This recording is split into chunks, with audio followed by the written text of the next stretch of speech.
All right, it's Good News Tuesday. I have good news for you. Chris is here. Chris Abel always brings the tech, the new toys, all of the devices. As always, you want to connect with Chris. It's KRISABEL at realchrisabel.com. And on the socials is a good way to go. The internet was all up in arms over Grok and bikini photos last week, Chris. Yes, and understandably, I think. I So think so too. Grok, for those who aren't familiar, is the artificial intelligence developed by X, formerly Twitter. And Grok has been their attempt to try to use artificial intelligence in their business. The idea is to give you a chatbot you can have discussions with. Well, recently they added a feature where by talking to Grok, you can have it create imagery for you. You can describe what you want. The problem is that people quickly found out that you could use that tool to be able to remove the clothing from real photographs. So you can nudify real people without their consent. And then the more disturbing part is that people started to use this with minors, with children. Immediately, there was a lot of pushback about the potential for abuse. Governments were asking X, can you please shut that down? The response from X was very disappointing. And that they said, what we'll do is we will restrict it, but only people who are subscribers. That means if you pay money to use X, you can still use the tools. And that really hasn't kind of been satisfying for a lot of people. So governments around the world are all starting to respond. Indonesia is the first country to full out ban the feature. Both the UK and Canada are exploring legal options in terms of making this illegal. So here in Canada, there's a new bill coming out called C16 that's going to have it include deep fake imagery like this into the criminal code. And so once that happens, then it will allow them to respond and hopefully shut down this kind of technology, the way that it's being used by X. Now, before anybody jumps to any conclusions, the Bill C16, read it because there's other things in there too. It is kind of interesting because Grok, generally speaking on Twitter, Chris, can do some good things too. Chris could go on and post that this is the best TV that's ever been released of all TVs. And you could just say, at Grok, is this true? And then if Grok will respond and say, here's a list of TVs and blah, blah, blah. And Chris is entitled to his opinion to say this is the best TV. So, I mean, there have been some decent circumstances where Grok has been helpful. This just seems to be kind of wild out there that they just put that out there. It's weird. Yeah, I mean, it's like any tool. It's dependent upon how it's used. And so this is a situation of the concern being misuse. Unfortunately, Elon Musk has stated that he feels that from his perspective, this is a case of censorship.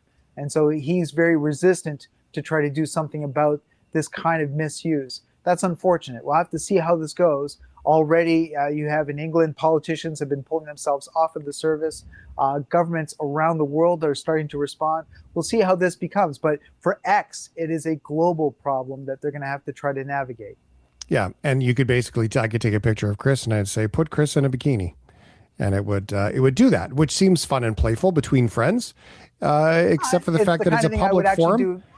I might do that in real life if I had the right incentive is to put on a bikini. It's the kind of thing I've done before. It's just it's a public forum, right? Like, and then exactly. of course people do it with kids, and then it's offside. So it's kind of wild. It's good to see the response, see where it goes. I think I understand both sides of it, though. As a parent, I do look at it probably differently than those who are not parents, I suppose. Speaking of AI generally, Chris, the Apple AI is dreadful. Siri is dreadful. I think Siri is worse than she used to be. I have to say that generally speaking, I think their autocorrect is worse. It's trying to move faster and make decisions. Like Apple is not in the AI game. No. Well, the good news is Apple has decided, they admit that their AI capabilities have not been to par what they needed. So today or this week, they announced with Google a partnership where in the future, Apple's going to use the technology behind Google's own Gemini AI. And I know Gemini has been very well received. In fact, Samsung already previously had made the same move where they're using the same technology to power their own artificial intelligence on their phones. So from Apple's perspective, it's a case they just felt they looked at all the different options out there. Google's technology is the best for their purposes. They will move forward this year to come out with a new version of Siri that will be powered by the technology from Google's Gemini. Now, it's still going to be different. There's still going to be competition here. Apple says that one of the things is it's still going to seem like Siri, but also it's going to adhere to Apple's own privacy standards, meaning that at no point is the AI going to be connecting to some server-based service or some cloud to be able to store your information.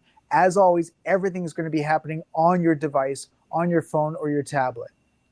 So that's one of those things you can imagine those conversations going on in the background. I liked what you said before about Google as a search, Chris. I think that's a good example about the industry learning. Are you comfortable sharing that?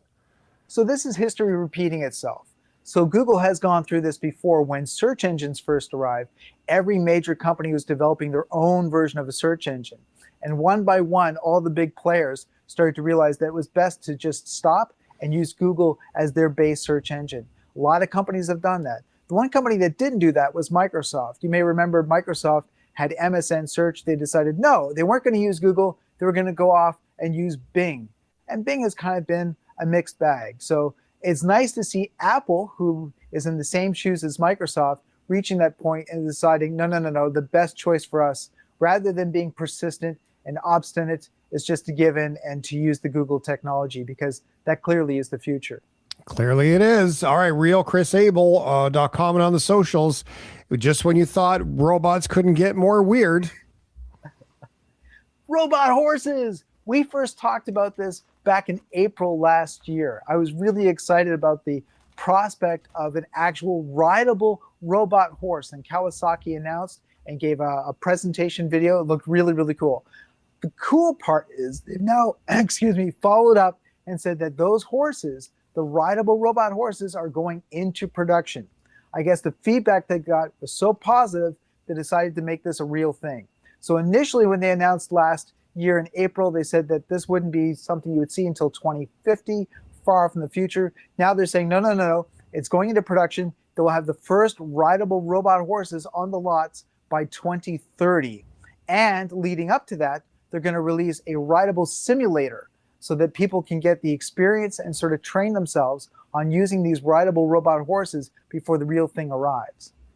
Now, this is where it gets kind of cool. You have to imagine it kind of like a crotch rocket motorcycle or a Sea-Doo. Kind of looks like that, except it has 4 legs. So the seat looks like a motorcycle. It doesn't really have a head. It just has sort of a handlebar that you drive it with. But imagine a little bit more like riding a camel versus riding a horse, it looks like, except it's a really fast camel. And it can handle, it's an all-terrain vehicle, as it were. It can handle mountainous trails, really, really difficult terrain. It's going to be fantastic for getting to places that you normally couldn't get to. So I'm really excited about this. One of the things that really gets me about this, Chris, is that I feel like this is kind of like us and paperless society and the internet and cell phones, is that they're like, hey, here's the cool new way to do it. It's got 4 legs. It's an all-terrain vehicle, blah, blah, blah. And then we're going to go through all these things and everyone's got these 4-legged vehicles they're riding. And then one's going to be like, we've got this new way to do it. It's called wheels. And then we're going to go back to where we started, you know? Yes, there are going to be people who are going to try to convert back, much like going back to keyboards. Yes. Saying, look, touch screens, I'm done with them. I want to go back. I want things that are physical buttons to click on. So yes, you're probably going to see that happen too. History repeats itself. Yeah, it does. We're learning. Look at that. It's more of a history lesson today with the new tech. Chris Abel, thank you, my friend. Thank you, guys. At Real Chris Abel, realchrisable.com, KRISABEL. You're going to find him in all of his stuff. Plus, the YouTube is great if you want to see and get some visuals on the conversations on Chris's YouTube as well. You can connect to the website and all the socials to jump in on that.